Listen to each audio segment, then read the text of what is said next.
Hello, hello, bonjour à toutes, bonjour à tous et bienvenue dans ce podcast Cœur à cœur avec Dieu.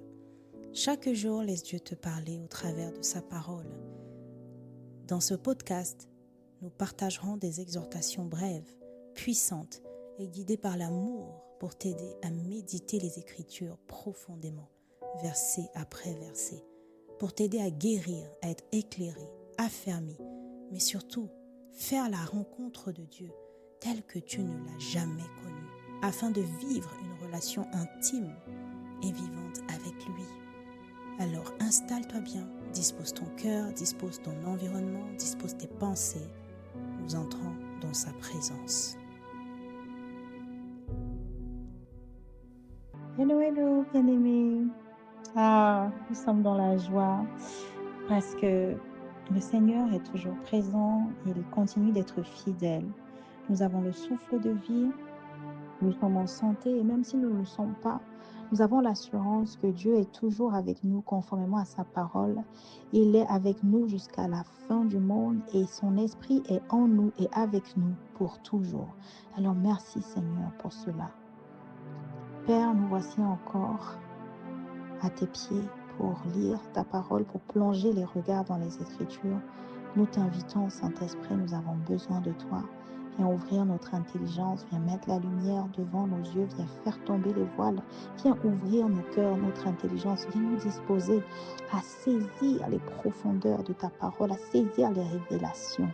S'il te plaît, enracine ce que tu veux nous apprendre dans ce message, dans nos cœurs, et que nous puissions pratiquer chaque jour. Ne nous laisse pas être des oublieurs, des auditeurs, des auditrices oublieux, mais donne-nous la grâce de partir de ce message et de nous rappeler et de pratiquer tout ce que nous aurons entendu pour ta gloire, Seigneur, au nom de Jésus-Christ.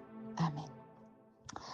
Le message de ce jour s'intitule 15 traits de caractère qui éteignent ta foi et t'éloignent de la promesse.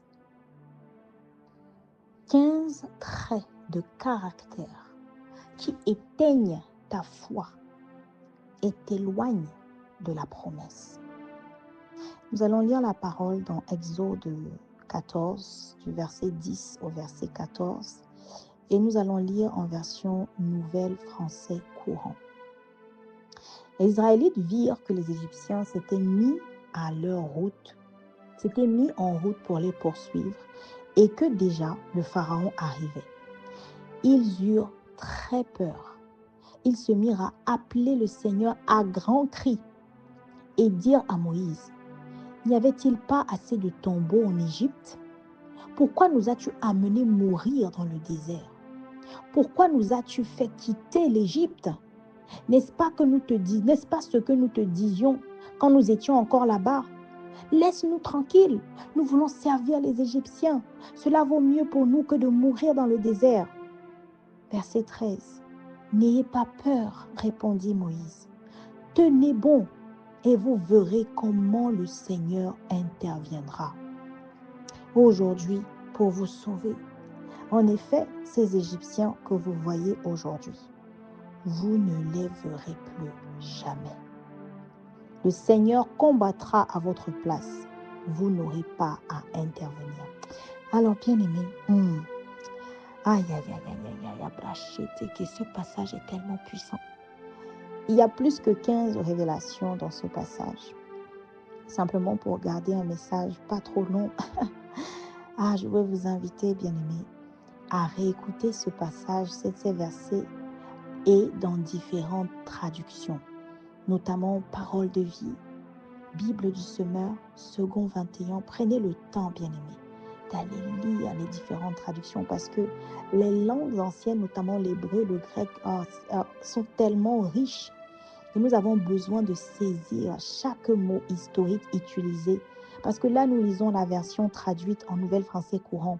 Mais il faut aller creuser les différentes traductions, les différentes significations de tous les mots pour saisir la profondeur du message, pour saisir le contexte.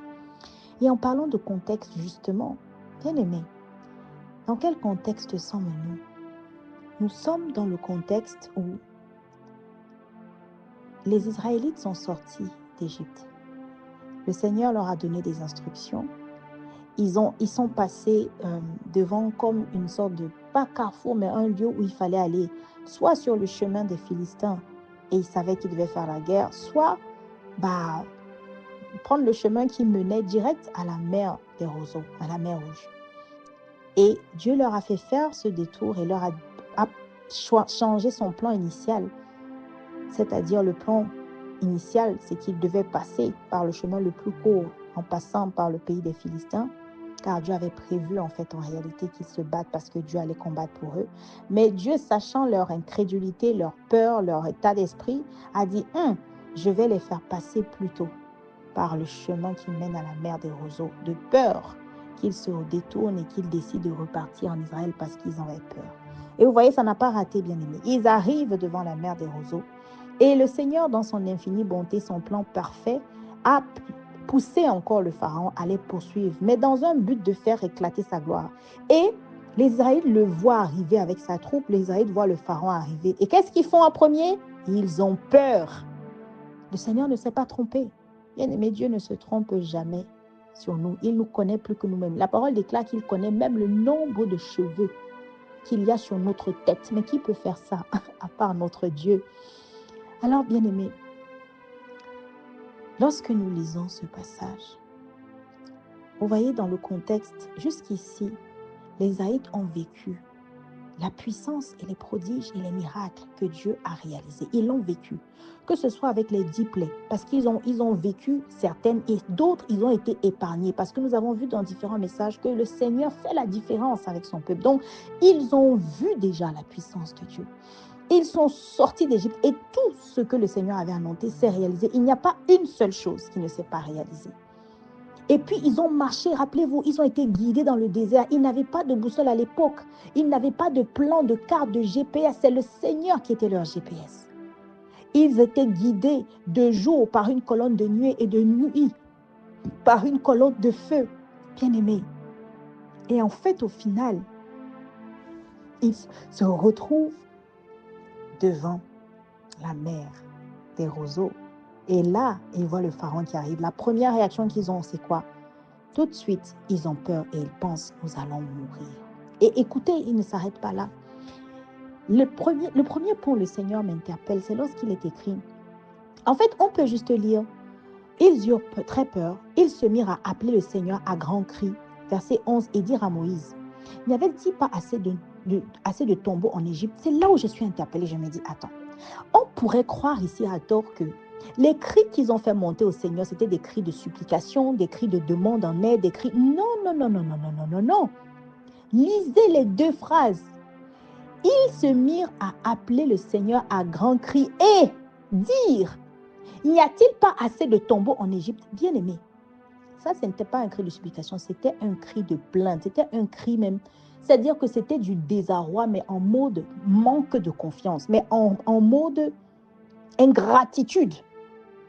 Parce que pour arriver à dire, n'avait-il pas assez de tombeaux en Égypte? Ça, ce n'est pas une demande en aide. Ça, c'est une plainte. Ça, c'est une plainte, c'est-à-dire une révolte, une plainte, une ingratitude. C'est-à-dire que, prenons juste la scène et mettons-nous, prenons la place de quelqu'un qui vient et crie. Ce n'était pas des cris de demande, en fait. C'était des cris de plainte. Et c'est là où l'esprit m'interpelle. Bien-aimé, lorsque nous lisons la suite, écoutez comment les Israélites parlent. Pourquoi tu nous as amenés mourir dans le désert? Ah, bien-aimé, pourquoi tu nous as fait quitter l'Égypte? N'est-ce pas ce que nous te disions? Et puis me disent que, en fait, c'est nous qui te disons qu'on était en Égypte, que nous ne voulons pas venir, nous voulons servir les Égyptiens. Bien-aimé, en plus, ils mentent. Oui, oui, oui, parce que ce n'est pas ça. Ils priaient pour que le Seigneur les délivre. Vous voyez? Et là, l'esprit m'a interpellée sur la nature humaine. Parce qu'il y a un parallèle à faire avec nous-mêmes, avec nos vies, avec nos réactions, avec notre caractère en fonction des situations, que ce soit vis-à-vis de Dieu, c'est-à-dire entre nous et nous-mêmes et Dieu, ou que ce soit vis-à-vis de nous et d'autres personnes. Comment réagissons-nous dans la détresse? Comment réagissons-nous dans la détresse? Bien-aimés, Les 15 traits de caractère sont les suivants. Le premier trait de caractère, lorsque nous lisons tout ce passage, c'est que la nature humaine oublie vite. Bien aimé, ils ont commencé à s'exprimer comme si Dieu n'a jamais fait tout ce dont on a parlé au début. Que ce soit les prodiges, que ce soit le fait que le Seigneur a plié les cœurs des Égyptiens en leur faveur et les Égyptiens leur ont donné de l'or, de l'argent, des objets en or et en argent et toutes sortes de biens. Que ce soit même le simple fait qu'ils soient déjà sortis d'Égypte, que ce soit le fait qu'ils ont vu la gloire de Dieu avec ces colonnes immenses de nuée et de feu. Ils ont oublié tout. C'est comme si ça n'avait jamais eu lieu. Oui. Et regardez, le deuxième trait de caractère. La nature humaine est comment? Peureuse. Ils ne pouvaient pas avoir peur s'ils s'étaient rappelés. Ça veut dire que la racine de tout ça, c'est l'oubli. Ensuite, ils sont peureux. C'est la première réaction. Ils ont peur, bien aimés. Est-ce que nous pouvons nous regarder dans une glace et vraiment nous examiner au regard des 15 traits qui vont être listés maintenant? Est-ce que dans la détresse, notre première réaction, c'est la peur, l'oubli et dans l'ingratitude ensuite? Ça, c'est le troisième trait de caractère. La nature humaine est ingrate. C'est-à-dire que l'ingratitude ne vient pas seule. On est ingrat souvent, pourquoi? Parce qu'on oublie. Voilà pourquoi j'insiste. La racine de tout ça, c'est l'oubli. On oublie. Oui. Le quatrième trait de caractère, c'est que la nature humaine a besoin de vivre les choses pour croire ou accepter. La nature humaine a besoin de beaucoup de preuves. Elle ne fait pas confiance facilement. Bien aimé, regardez. Malgré tout ce que le Seigneur a fait, ils en viennent à dire pourquoi tu nous as amenés mourir dans le désert? Pourquoi? Il n'y avait pas assez de tombeaux. Donc ça veut dire que pour eux, ils n'ont toujours pas confiance en Dieu, malgré tout ce que Dieu a fait. Non.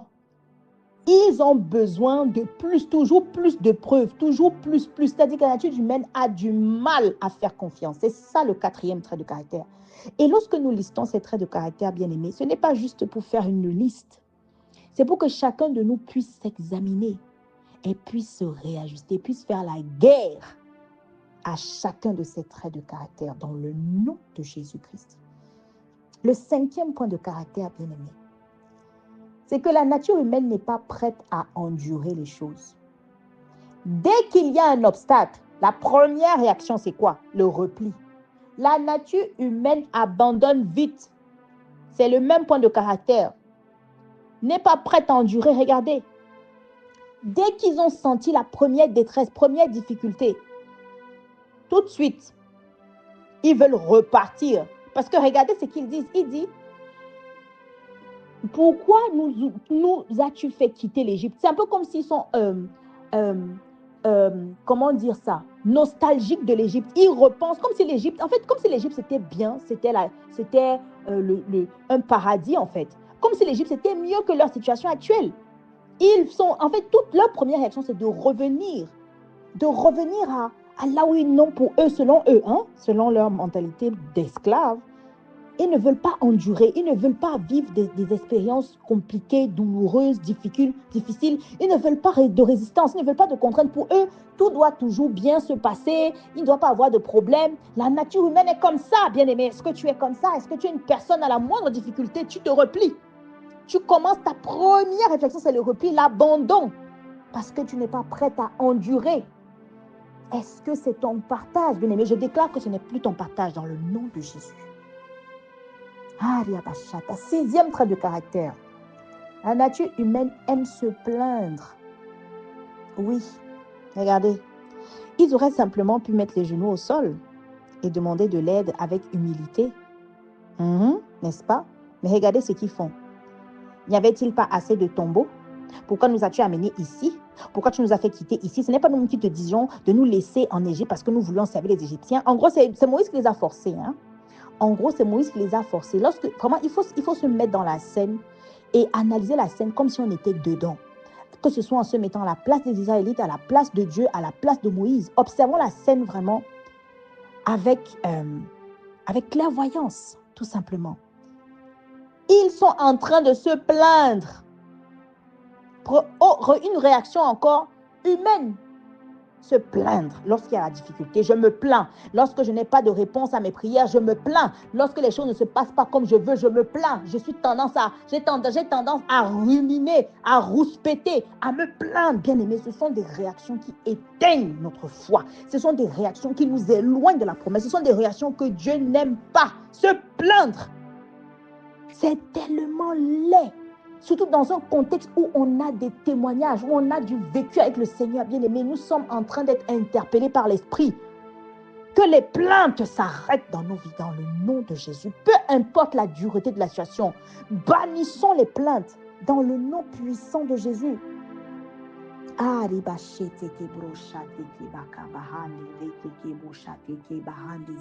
Septième trait de caractère. Regardez. Lorsque nous lisons « Pourquoi tu nous as amenés mourir dans le désert? Pourquoi tu nous as fait quitter l'Égypte ?» Bien-aimé, l'Esprit m'a interpellé ici sur le fait que, en fait, là, ça ne les arrange plus parce qu'ils sentent qu'ils vont mourir. Mais quand le Seigneur, il recevait les biens des Israélites, les biens en or et en argent des Égyptiens plutôt, lorsqu'ils sont sortis de l'Égypte rapidement là, ils ne se plaignaient pas. Parce que quoi? Ça les arrangeait. Oui. La nature humaine n'est là que quand ça l'arrange. La nature humaine ne pense qu'à ses intérêts, à son confort, à sa vie. La nature humaine est là quand tout va bien. Ils ne se plaignaient pas lorsque Dieu faisait toutes ces choses bien pour eux. Non, ils ne se plaignaient pas.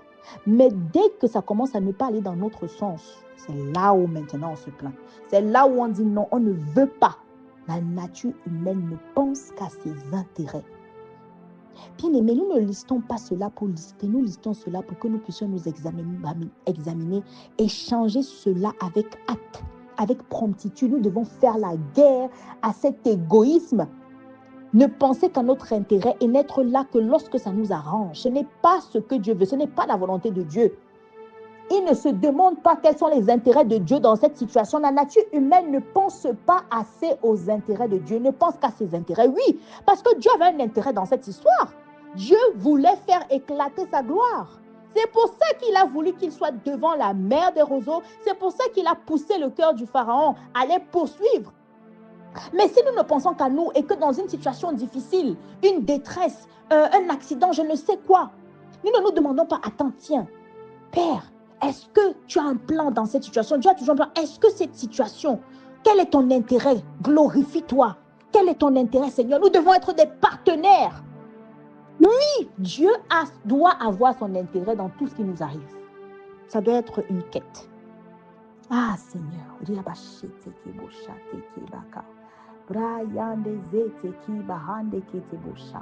Huitième trait de caractère. Bien aimé. La nature humaine ne craint pas le Seigneur. Vous savez, lisons bien. N'est-ce pas ce que nous te disions quand nous étions encore là-bas? Laisse-nous tranquilles. Nous voulons servir les Égyptiens. Cela vaut mieux que de mourir dans le désert. Bien-aimé, regardez comment ils parlent. Ça dit qu'ils ne se demandent même pas ce que Dieu va penser de ce qui sort de leur bouche. Ils ne se demandent même pas que... Mais en fait, Dieu puissant, comme on a vu tous les miracles et les prodiges là, et s'il s'énerve contre nous ici, ce n'est même pas leur problème, ce que Dieu va penser de ce qu'ils... C'est-à-dire qu'ils ne pensent même pas à ça. Ils ne craignent pas Dieu. C'est-à-dire, au-delà de ne pas lui faire confiance, comme on l'a vu dans le troisième point, ils ne craignent pas Dieu. Ils font les choses comme ça les arrange, sans se questionner sur ce que Dieu va en penser. Et la nature humaine est comme ça. Oui, nous ne craignons pas assez le Seigneur dans ce que nous faisons. Nous nous levons, nous parlons n'importe comment aux gens, nous crions sur nos enfants, nous insultons, nous médisons, nous mentons, nous forniquons, nous masturbons, nous avons des pensées impures, nous sommes dans la débauche, nous volons, nous sommes jaloux.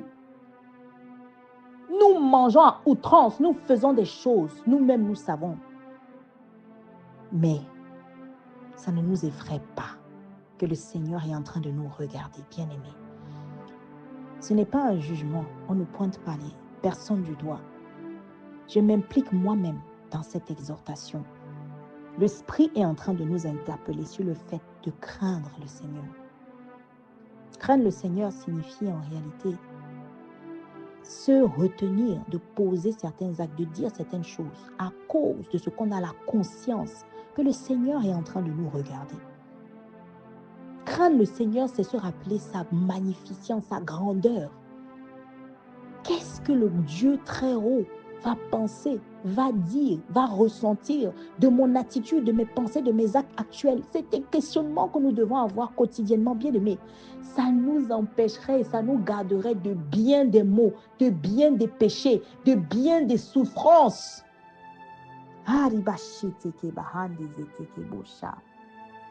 Neuvième trait de caractère, la nature humaine est déloyale. Déloyale. Quand il fallait marcher main dans la main avec le Seigneur, quand ça les arrangeait, ils étaient là. Maintenant que leur vie est en danger, no way. C'est maintenant Moïse le problème. C'est donc Dieu. Parce que la Bible déclare, comme Jésus le dit dans Jean, dans les évangiles, que celui qui a accepté Jésus a accepté Dieu. Mais celui qui a rejeté Jésus a aussi rejeté celui qui l'a envoyé. Vous avez dit que la manière dont ils sont en train de parler à Moïse là, c'est pas à Moïse qui parle, c'est à Dieu qu'ils sont en train de parler. Oui, bien aimé. La manière dont tu reçois un envoyé de Dieu, c'est la même manière que tu reçois Dieu en réalité. La manière dont tu rejettes un envoyé de Dieu, tu rejettes aussi celui qui l'a envoyé, c'est-à-dire Dieu. Est-ce que nous sommes des personnes loyales? Est-ce que nous sommes prêtes à endurer, même si ça nous coûte de souffrir, mais seulement pour que Dieu lui seul ait son intérêt, même si nous, on n'a aucun intérêt dans l'histoire? Est-ce que nous sommes prêtes à cela? Ah, Sataka, 9e trait de caractère. Regardez. La nature humaine cherche automatiquement un fautif. Accusateur, regardez. Pourquoi tu nous as emmenés? C'est toi qui tu nous as fait quitter l'Égypte. C'est ce que nous te disions. Tu. Ils ont oublié que c'est eux-mêmes aussi qui se sont levés et sont partis. Personne ne les a attachés. C'est eux-mêmes. Je suis désolée. Ils auraient pu partir ailleurs, non? Ils auraient pu prendre un autre chemin, mais non. Il faut qu'on trouve un accusateur. En fait, il faut qu'on accuse, il faut qu'on trouve un fautif. Et le fautif ne peut certainement pas être nous. Bien sûr, ce que je dis est ironique. C'est une interpellation. La nature humaine a toujours tendance à pointer du doigt d'abord, à chercher un fautif qui n'est pas nous. Nous nous détachons de nos responsabilités automatiquement. C'est une interpellation grande. Ils sont en train d'accuser Moïse. C'est à cause de Moïse qu'ils sont devant cette situation. Ils pensent qu'ils vont mourir. Eux, ils n'ont rien fait. Et c'est comme ça que nous agions dans nos détresses. On cherche qui a fait. Souvent même, on accuse le diable, oui, à tort. Alors que c'est nous, avec le libre arbitre, par amour, dans son infini amour que Dieu nous a donné, c'est nous qui avons fait le mauvais choix. Mais nous refusons de regarder nos fautes en face. Nous refusons de prendre nos responsabilités, bien-aimés. Je déclare dans nos vies que nous prenons nos responsabilités dès aujourd'hui, afin de marcher conformément à la volonté de Dieu. Soyons responsables. Choisissons Dieu. 10e trait de caractère. Bien-aimé, c'est très grave. Regardez. La nature humaine a une mauvaise langue. Ça m'a choqué, personnellement, lorsque je lisais ce passage. Je me disais, mais il n'y avait pas un autre moyen de parler? Même s'il fallait se plaindre, n'y avait-il pas un autre moyen de se plaindre? Est-ce qu'il y avait besoin d'être aussi ironique? Et regardez le discours pessimiste et limite méchant, mauvais. N'y avait-il pas assez de tombeaux en Égypte? Bien aimé, plongeons-nous un peu dans la scène. Imaginons quelqu'un qu'on a aidé qui vient nous dire ça. En fait, ils auraient simplement pour dire, mais Seigneur, nous ne sommes pas d'accord, nous ne voulons pas mourir ici. Non, Seigneur. Non, regardez la tournure des mots qu'ils emploient. N'y avait-il pas assez de tombeaux en Égypte? Pourquoi tu nous as amenés ici pour nous faire mourir dans le désert? Pourquoi tu nous as... Pourquoi? Mais en fait, les pourquoi, ce n'est pas pour comprendre. Comprenez les propos. Ce n'est pas pourquoi. Ce sont des plaintes, ce sont des accusations. C'est comme de l'amertume qu'ils rejettent contre le Seigneur.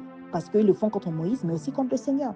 La nature humaine est mauvaise langue. Ça dit qu'on parle mal, discours pessimiste. Bien-aimés, je prie que nous nous réajustions dans le nom de Jésus. Trait de caractère suivant.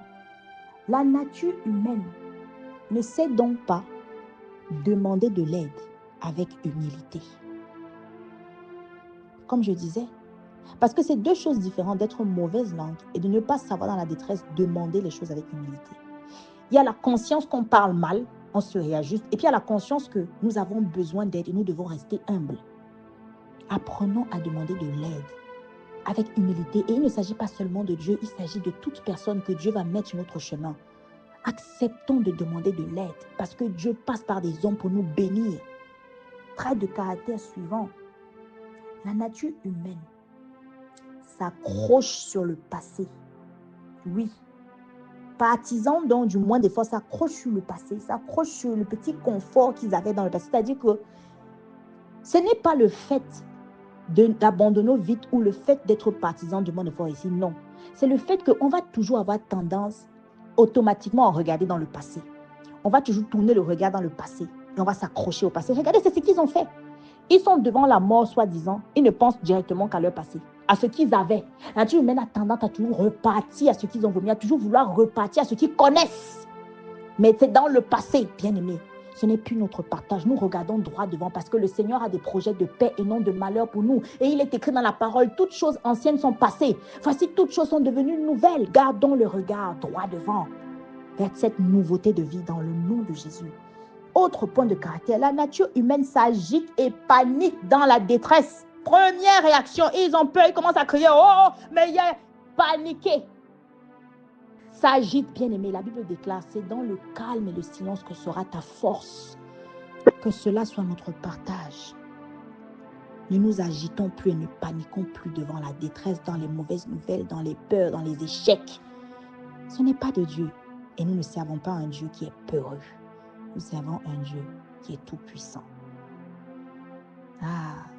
Point de caractère, c'est le dernier. La nature humaine n'est jamais satisfaite. Elle ne sait pas se contenter et se restreindre. Faire avec peu. Regardez. Ils ne sont jamais satisfaits. Ils étaient en Égypte, ils n'étaient pas satisfaits. Ils sortent d'Égypte, ils ne sont pas satisfaits. Apprenons à nous contenter de peu. Apprenons à être dans le contentement. Apprenons à faire avec peu. Apprenons à être satisfaits. À rendre des excellentes actions de grâce seulement avec le souffle de vie que Dieu nous donne. Dans le nom de Jésus-Christ. Père éternel, nous te rendons grâce pour cette parole puissante. Ta parole est vivante et efficace et tu n'es pas un homme pour mentir. Alors donne-nous la grâce, Seigneur, de scanner chaque point que tu as révélé. Donne-nous la grâce de changer avec toi. Crée en nous le vouloir et le faire, car c'est avec toi que nous pouvons le faire et pas avec nous-mêmes. Que chacun de ces traits de caractère ne soit plus notre partage, ni à nous, ni à nos familles, notre postérité, nos proches, dans le nom de Jésus. Mais que ta gloire soit manifeste dans nos vies, que ta volonté s'accomplisse, que ton règne vienne et que nous soyons trouvés à l'image de Christ avec son caractère, Seigneur, afin que ta renommée se répande, que ta gloire soit visible. Père, que le sang de Jésus versé à la croix parle en notre faveur et que tout l'héritage divin nous soit restitué et manifeste dans le nom puissant de Jésus-Christ. Amen.